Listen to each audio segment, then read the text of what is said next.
My name is Jessica Carter, 39 years old, a marketing executive.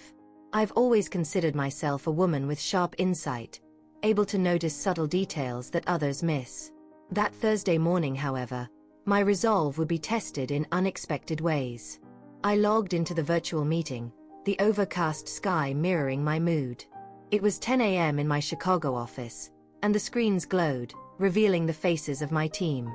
When Megan Lopez joined, her usual vibrant energy apparent, I noticed something different in her eyes, a flicker of dissatisfaction I'd never seen before. "Jessica, we need to talk about the numbers," Megan said, her voice clear but with a tone that triggered my instincts. I was taken aback by the verbal assault that followed. As I reviewed the financial reports, I noticed an unsettling urgency in her posture, as if she were preparing for battle. "Profits are down again, and our campaigns haven't been as effective as predicted.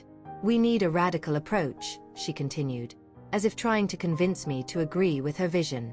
The urgency only fueled my suspicion. I sensed that Megan's strategy hid ulterior motives, a trap that threatened everything we'd built together. When she suggested selling the company, something snapped inside me. They forgot that true loyalty is a rare commodity, I thought, the words echoing in my mind. The betrayal wasn't just a feeling. It was a crushing reality. How could someone I considered a friend transform into an adversary? My stomach churned as I realized Megan wasn't seeking solutions, but rather aiming to destabilize my position in the company we'd built together. The emotional clash was exhausting. Friendship was morphing into a treacherous competition, and I felt trapped in a labyrinth of uncertainty. As the meeting ended, a heavy veil descended upon me. I recalled all the late nights working alongside her, sharing dreams and aspirations, but now it all felt like a distant echo. Megan and her partner, Mark Thompson, hadn't just underestimated my knowledge, they'd ignored the strength I possessed. I stood up from my chair, taking a deep breath to dispel the consuming rage. This betrayal would be a starting point, not an ending. With a clear mind, I knew I needed to act. They didn't know me well enough to understand that I wouldn't give up so easily. The game had just begun, and I was determined to seize control. I remember how it all began. Megan and I were a near-perfect team. We first met at a marketing conference, both drawn to a keynote speech on digital strategies. It was in that crowded room that we discovered a shared commitment, a passion for creativity and the ambition to leave our mark on the world. We launched our marketing agency with nerves frayed, but also with the bright-eyed belief that the sky was the limit. With each project we won, our connection solidified. There was a spark between us that most people didn't understand. We were inseparable. "We need to pivot," we'd often say, adopting industry jargon that quickly became part of our vocabulary. That word always inspired us to seek new paths, to challenge the status quo. I remember one night staying late at the office, surrounded by sketches, charts, and reports on the results of a successful campaign. We laughed and, at the same time, spun plans for a future filled with achievements. Our text exchanges weren't just about work. We shared secrets and confidences, discussing everything from marketing trends to the challenges of our personal lives. It was a bond that strengthened every day, or so I thought. Megan knew my story, my challenging youth and my constant struggle to establish myself as a woman in charge in a predominantly male industry. I considered her a sister. Over time, however, the spark began to dim. Some signs were subtle, like unanswered emails or decisions made without my input. I began to notice a hazy path forming between our conversations. The subtext revealed Megan's boundless ambition, an insistent desire that seemed to erode the loyalty between us. She forgot one of the most important rules I always shared: success shouldn't be built on betrayal. But there was a kind of foundation that held the structure of our friendship, or so I thought. In retrospect, I realized that perhaps greed had always been there, whispering in her subconscious, while I encouraged her to be bolder, more confident. The line between ambition and disloyalty, however, is thin, and I had lost my footing on that edge. One specific memory haunts me: a discussion about the future of the company at a holiday party. The conversation unfolded into a series of speculations about profits, growth, and what we would do if a large corporation offered us an irresistible proposal. Of course, I always envisioned a scenario of mutual growth. When she said, "What if the offer is just for you? What would you do?" I responded without hesitation, "I'd schedule a meeting to discuss it with you." Always. But that night, the smile on Megan's face seemed to hide something beyond ambition.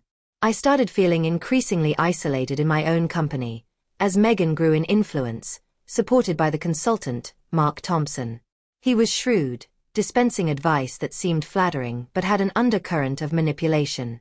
I began to wonder if he was trying to alienate me not only from the company but from the friendship I thought was unbreakable. After the meeting with Megan, the feeling of betrayal pulsed intensely in my chest, making me feel like I was trapped in a nightmare. With an outward calm, I plunged into my daily tasks, trying to push away the emotional turmoil. It was clear I couldn't ignore what was happening at our company, and my instincts were razor sharp. I needed to act. I began investigating the company's financial reports, a necessary step to uncover the truth. In the conference room, surrounded by documents and charts, I accessed our analytics software. The environment was familiar, but now carried an invisible weight. My knowledge of the company's numbers was deep, and I knew the best way to unmask Megan and Mark was to probe the accounts. The first few hours were silent and focused. It only took a few clicks to notice something odd, a significant increase in expenses, a figure that didn't align with our growth pattern.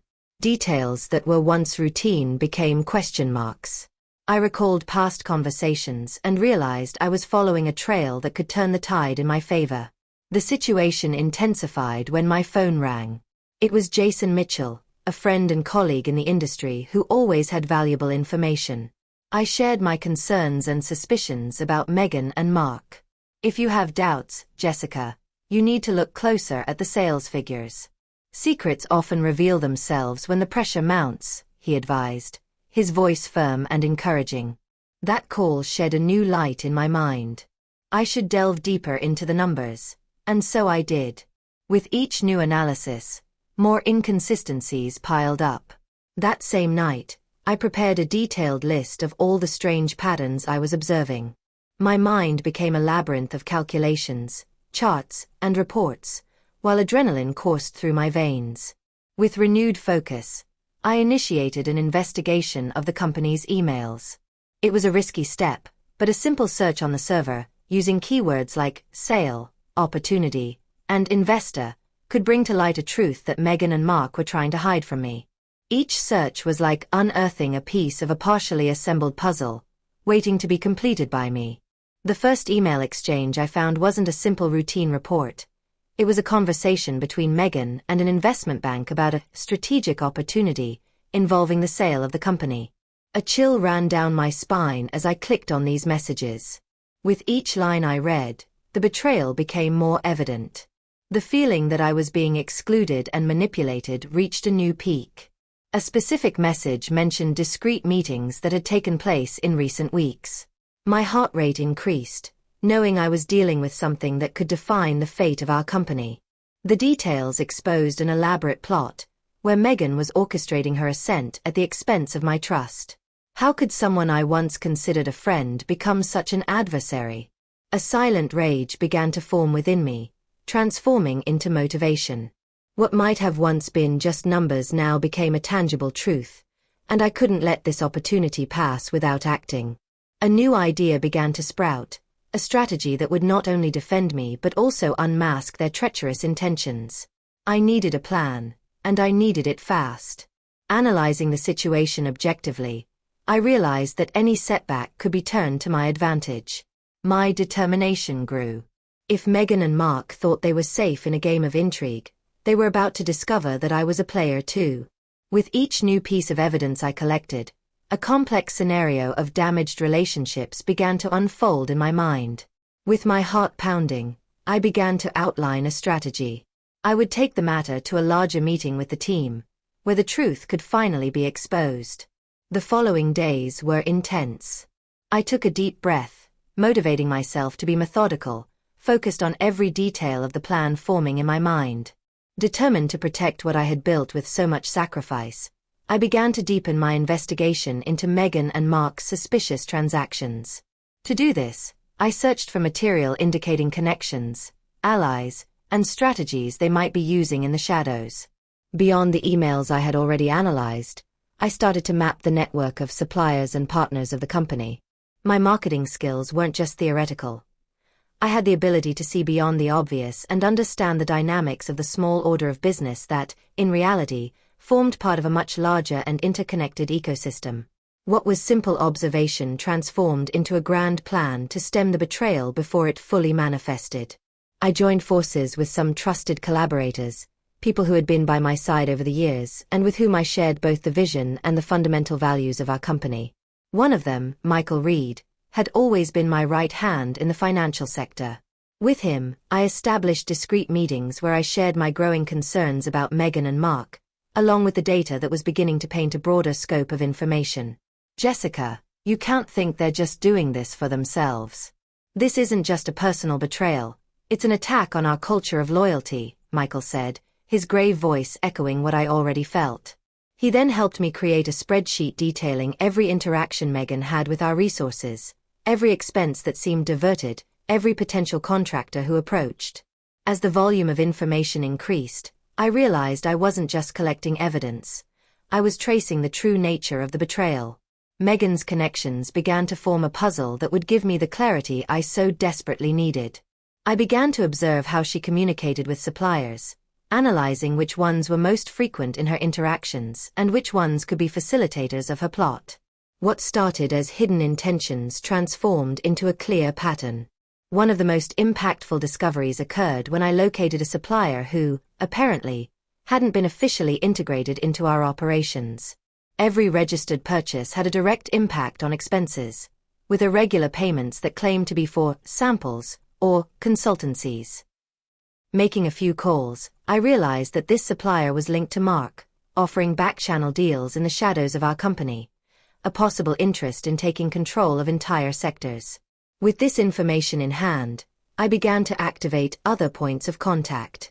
The sales team had direct access to strategic partners, and by talking to them, I gathered more data showing that Meghan and Mark had prepared a heavily manipulated ground to carry out their maneuvers. Each conversation became more revealing and, at the same time, more distressing. Today, those I had created as colleagues felt like pawns in a dirty game. I knew I was on a dangerous path and that my every move needed to be carefully strategized. Even so, the drive for justice fueled my actions. I planned a new meeting with the entire team, not only to expose the betrayals but to emphasize the importance of loyalty in our corporate culture. The certainty that Meghan and Mark were underestimating my resilience made me feel alive, a force to be reckoned with. One night, while reviewing the latest information collected, I was surprised by an unexpected email from Jason. He had received word of changes from sources in the financial sector. The investment bank Meghan was involved with was about to close a deal with a major competitor, something that could dilute our company while Meghan prepared for her escape. Adrenaline surged through my body. With this, a new layer of urgency settled in my core. It was time to gather all the evidence and present it, not only to defend against it but to preserve what truly mattered, the truth. And with the truth, trust, and thus a space where loyalty could be restored. In the massive scheduled meeting, the faces of each collaborator would be before me as I exposed the betrayal, and I couldn't afford to hesitate. It had been months of fear and uncertainty, but courage had finally replaced my internal dilemmas. Each slide I created represented another layer in the defense of the culture that we, together, had built. What mattered most was to intimidate Meghan and Mark without an act of aggression. With the certainty and calm within me, I prepared fine details, precise words, and a presentation that highlighted the importance of transparency in our core. Time had taught me to protect what was right and fight for what I believed in. The day of the meeting finally arrived, and with it, a mixture of nervousness and determination settled upon me like a sunny day promising freedom. Everything was prepared. The company's large auditorium, which had once seemed welcoming, now carried a monumental weight. I felt each step resonate as I crossed the space, absorbing the curious glances of my colleagues. This was the time and place where Meghan Lopez and Mark Thompson would be exposed. With one last look at my materials, I made sure that each slide reflected the meticulous research I had done in the past few days. Each chart and piece of data was a piece of the puzzle that came together to reveal the betrayal that had infiltrated our company. With a gesture, I would call everyone's attention and reveal the treachery. Reaching the stage, I took a deep breath and sought calm amidst the emotional hurricane that was already trying to consume me. Good morning, everyone.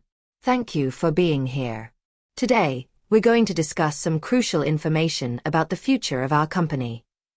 The simple but direct introduction provoked murmurs in the room.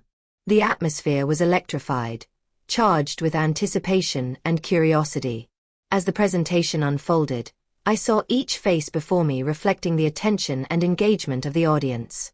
Our company has always been based on a fundamental principle: loyalty. Recently, however, some actions in particular have begun to worry me immensely. I continued, moving the cursor across the introductory slide as the chart of unusual expenses appeared on the screen. The charts unfolded in a way that would soon explain to everyone what was really happening behind the scenes.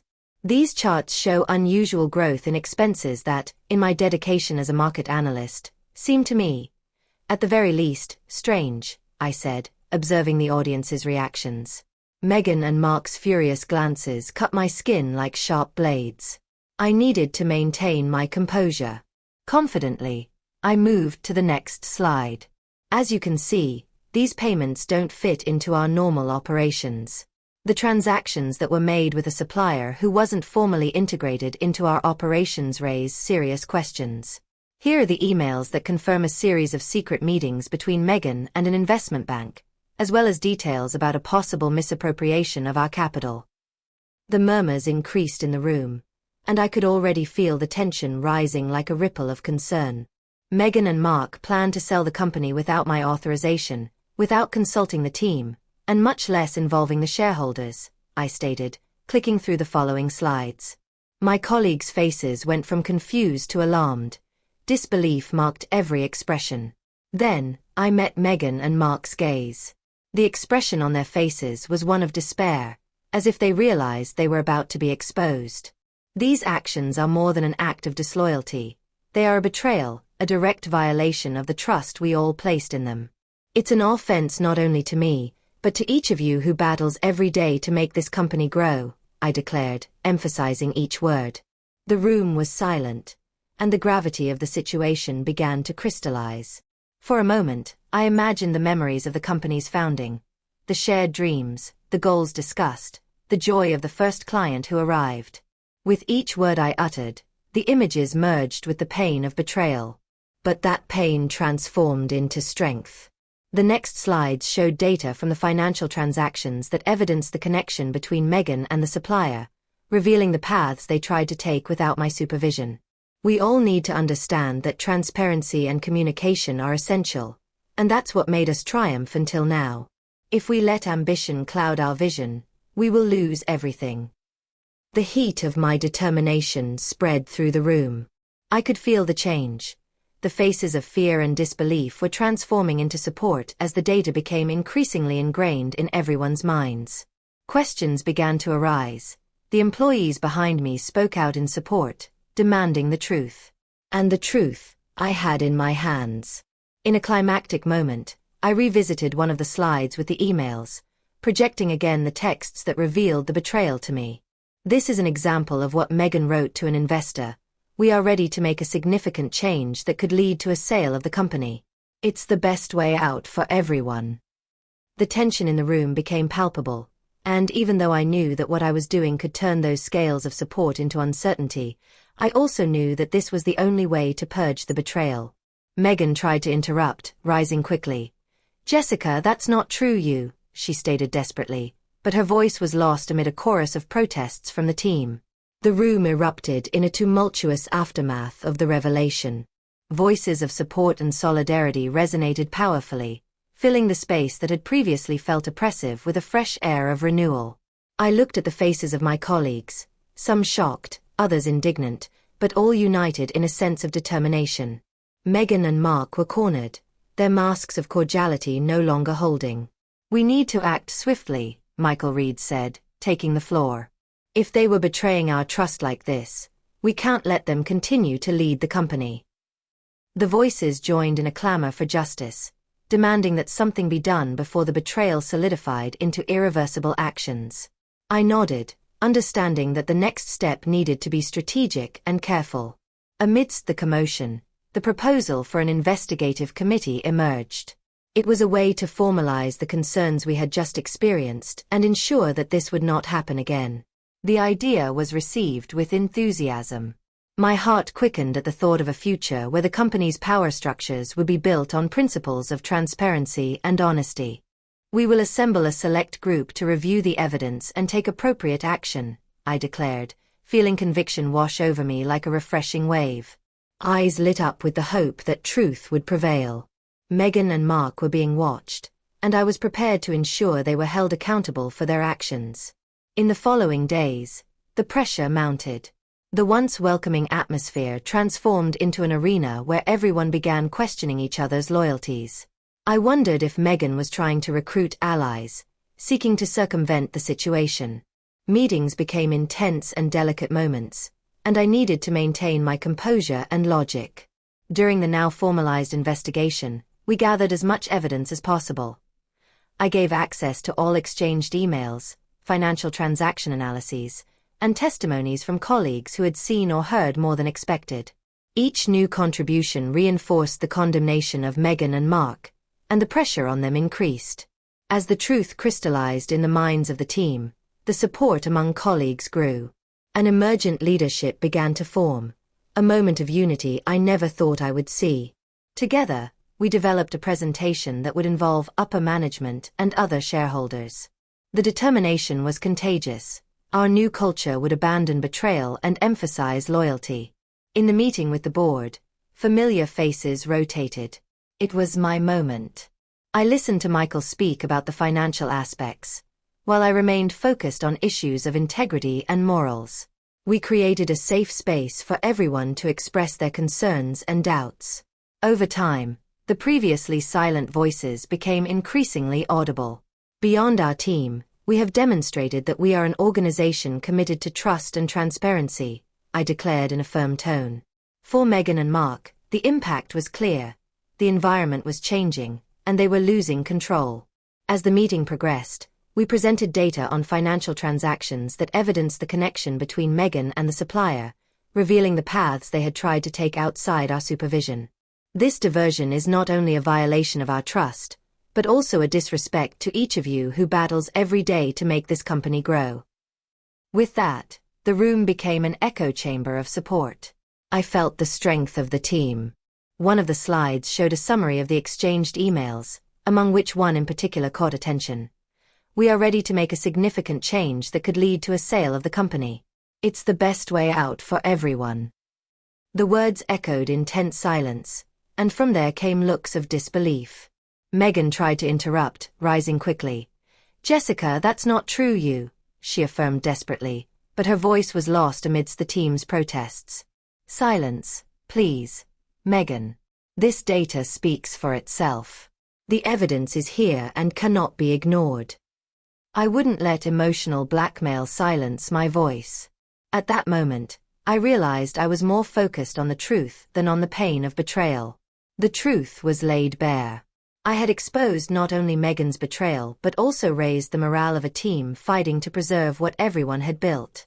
Loyalty is a rare commodity, and we all have to fight to preserve it. This is a crucial moment. It demands decisiveness and unity on our part. The meeting ended in a whirlwind of voices, a unified volley of words and a collective cry for justice. Megan and Mark were exposed, and the truth could only be further reinforced in the near future. After the storm caused by Megan and Mark's betrayal, the atmosphere in the company began to transform. The winds of uncertainty that had previously stifled team morale were now replaced by a renewed spirit of determination. Previously dull meetings became passionate discussions about how to rebuild trust and strengthen the bonds that once united us.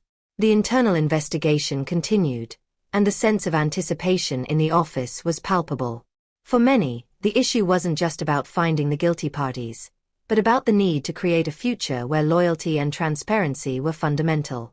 I knew that true recovery would require a collective commitment.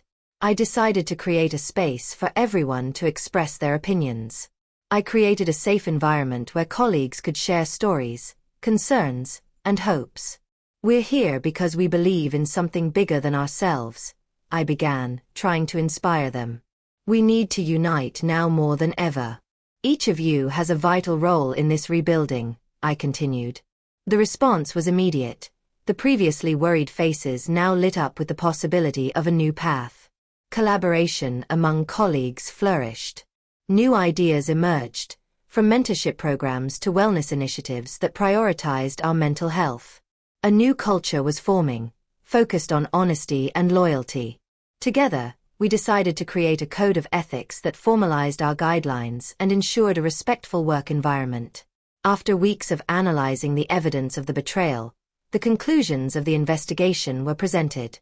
Upper management decided to permanently dismiss Megan and Mark from the company. This outcome was communicated in a general meeting, where everyone could understand the reasons behind the decision. These events have taught us that trust must be cultivated daily, I declared, as I looked at each face around me. We are here not only to work, but to build a strong culture that reflects our values. The positive result of this approach was visible. Interactions between departments began to improve, and the team became increasingly cohesive. I felt that the journey towards loyalty wouldn't end there. It was only the beginning. The new reality that was forming was a reflection of our collective commitment to protecting the integrity of our operation. Over time, Megan and Mark became a living lesson about the risks of betrayal.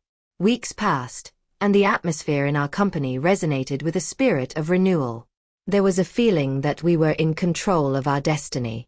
Each team member made an informal pact that this new reality would be celebrated, not only when circumstances were favorable, but whenever integrity was challenged.